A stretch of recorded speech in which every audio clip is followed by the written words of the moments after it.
اللہ کی کھائی جاتی ہے۔ اللہ کے سوا کسی کو علم غیب دینا، اللہ کے سوا کسی اور کو علم غیب دینا،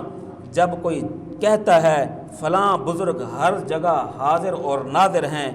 یا وہ دلوں کے حال جانتے ہیں، تو یہ بھی میرے محترم بھائیوں قولی شرک ہے، یہ بھی قولی شرک ہے۔ اور میرے کچھ بھائی عقیدہ رکھتے ہیں اس بات پہ، وہ عقیدہ بنائے ہوئے ہیں، اور جو لوگ یہ عقیدہ رکھتے ہیں ان کے لیے قرآن مجید کی آیت ہے۔ اللہ ذوالجلال والاکرام قرآن میں کیا فرما رہے ہیں اور ہم نے کیا عقائد بنائے ہوئے ہیں۔ قرآن تو آیا تھا میری اور آپ کی اصلاح کے لیے، مگر ہم اصلاح لینا ہی نہیں چاہ رہے، ہم تو پرانی باتوں پہ، بزرگوں کی باتوں پہ، جناب ان باتوں پہ چل رہے ہیں، اور قرآن کچھ کہہ رہا ہے ہم کچھ کر رہے ہیں۔ میرے محترم بھائیوں، جو لوگ یہ عقیدہ رکھتے ہیں، اللہ ذوالجلال والاکرام سورۃ النمل آیت نمبر 65 میں فرماتے ہیں قُلْ لَا يَعْلَمُ مَنْ فِي السَّمَاوَاتِ وَالْأَرْضِ الْغَيْبَ إِلَّا اللَّهُ قُلْ لَا يَعْلَمُ مَنْ فِي السَّمَاوَاتِ وَالْأَرْضِ الْغَيْبَ إِلَّا اللَّهُ۔ اللہ ذوالجلال والاکرام فرماتے ہیں کہہ دیجئے اے نبی صلی اللہ علیہ وسلم، کہہ دیجئے لا يعلم، کوئی نہیں جانتا، من فی السماوات، آسمانوں میں اور زمینوں میں غیب کو، کوئی نہیں جانتا آسمانوں اور زمینوں میں غیب کو الا اللہ، مگر اللہ ذوالجلال والاکرام ہی جانتا ہے۔ تو میرے محترم بھائیو، اللہ ذوالجلال والاکرام نے اس آیت کو بیان کر کے،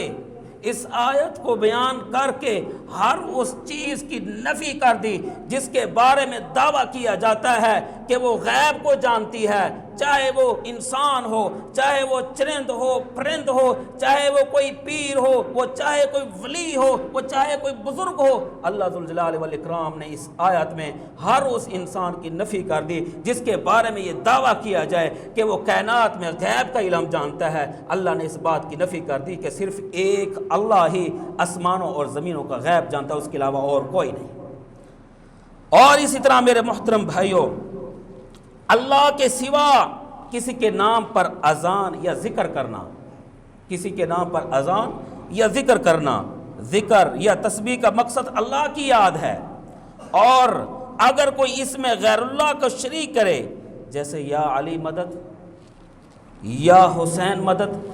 تو یہ قول عبادت میں شرک ہے۔ فَاذْكُرُوا اللَّهَ كَذِكْرِكُمْ آبَاءَكُمْ أَوْ أَشَدَّ ذِكْرًا، سورۃ البقرہ آیت نمبر 200۔ اللہ کا ذکر کرو جیسے اپنے باپ دادا کا ذکر کرتے ہو، بلکہ اس سے بھی زیادہ کرو۔ تو میرے محترم بھائیوں، یہ قولی عبادت جس میں ہم اللہ کے سامنے دعویٰ کر رہے ہیں کہ یا اللہ تیرے ہی لیے ہے قولی عبادت، تو میرے محترم بھائیوں پھر ہم اس دعوے سے مکر جاتے ہیں، پھر ہم نے امیدوں بھی اوروں سے لگائی ہوئی ہیں، پھر ہم نے اپنے عقائد میں بہت ساری چیزیں شامل کر لی ہوئی ہیں جو میں نے آپ کے سامنے میرے محترم بھائیوں ابھی تذکرہ کیا ہے۔ اسی طرح ہم دوسرا لفظ کہتے ہیں والصلوات، والصلوات، اے اللہ میری تمام فعلی عبادتیں تیرے لیے ہیں، میری جتنی بھی فعلی عبادتیں ہیں، قولی عبادتیں بھی تیرے لیے، اے اللہ فعلی عبادتیں بھی تیرے لیے۔ فعلی عبادت وہ عبادت جو انسان اپنے جسم سے ادا کرتا ہے اس کو فعلی عبادت کہتے ہیں، جیسے رکوع، سجدہ، طواف اور قربانی، روزہ، نماز، خوف، محبت، تعظیم کے اظہار کے طور پر جھکنا، سجدہ کرنا وغیرہ۔ تو میرے محترم بھائیو، اگر یہ اعمال اللہ کے علاوہ کسی اور کے لیے کیے جائیں تو یہ شرک فعلی کہلاتے ہیں، شرک فعلی۔ سجدہ غیر اللہ کے لیے کرنا، سجدہ غیر اللہ کے لیے کرنا، تو میرے محترم بھائیو سجدہ عبادت کی سب سے اعلیٰ علامت ہے، سجدہ عبادت کی سب سے اعلیٰ علامت ہے، اور اسے اللہ کے علاوہ کسی اور کے لیے کرنا جائز نہیں ہے۔ اللہ ذوالجلال والاکرام قرآن میں فرماتے ہیں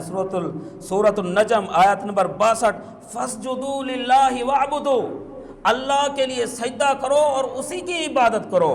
اور اسی طرح میرے محترم بھائیو رسول اللہ صلی اللہ علیہ وسلم نے فرمایا،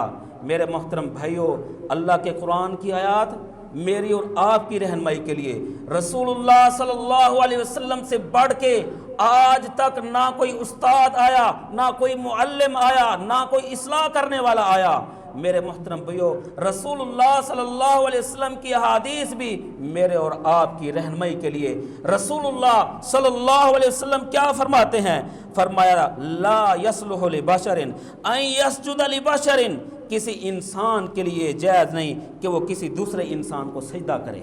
کسی ایک انسان کے لیے جائز نہیں کہ وہ کسی دوسرے انسان کو سجدہ کرے۔ اور یہاں پہ رسول اللہ صلی اللہ علیہ وسلم نے یہ تذکرہ نہیں کیا کہ جس کو سجدہ کیا جا رہا ہے وہ زندہ تھا یا فوت ہو چکا تھا۔ اگر کوئی بندہ فوت ہو گیا ہو، اس دنیا سے چلا گیا ہو، اپنے آگے والے گھر میں شفٹ ہو چکا ہو، تو میرے محترم بھائیو اس کو سجدہ کرنا، تو میرے محترم بھائیو ہمیں سوچ لینا چاہیے رسول اللہ صلی اللہ علیہ وسلم کے اس فرمان کی ہم کس قدر مخالفت کر رہے ہیں۔ اگر کوئی قبر یا پیر یا بزرگ کے مزار پر جھک کر یا سجدہ کر کے تعظیم کرے تو یہ شرک فعلی ہے، کیونکہ سجدہ عبادت ہے اور عبادت صرف اللہ کے لیے مخصوص ہے۔